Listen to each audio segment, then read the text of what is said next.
Hello' guys, কেনে খবৰ আপোনালোকৰ? মই ভালে আছোঁ। আজি আহি গ'লোঁ জগতধাত্ৰী পূজা চাবলৈ বুলি। এয়া চাওকচোন ধীৰক, মানে মোৰ ভাগিন।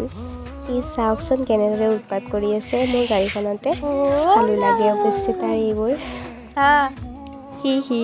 এয়া কি পাই গ'লোঁ চাওকচোন, ধীৰৰ জিমৰ খেলনা বস্তু। ময়ো তাকে বোলো চালোঁ এবাৰ। এয়া চাওক, গাঁৱৰ সোণালী পথাৰ কি ধুনীয়া লাগিছে ন চাবলৈ। আৰু এয়া আজি জগতধাত্ৰী পূজাত মাহঁতৰ দিহানামৰ প্ৰতিযোগিতা আছিল, সেয়ে বোলো ময়ো চাবলৈ গ'লোঁ।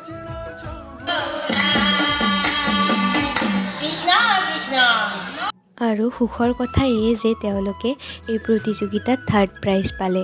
এনেদৰে আগুৱাই যাওক তেওঁলোক। আৰু পূজাৰ পৰিৱেশ আজি বেছি দেখুওৱা নহ'ল বাৰু, নেক্সট ভিডিঅ'ত ভালদৰে দেখাবলৈ চেষ্টা কৰিম। আজিলৈ এৰিছোঁ, বাই।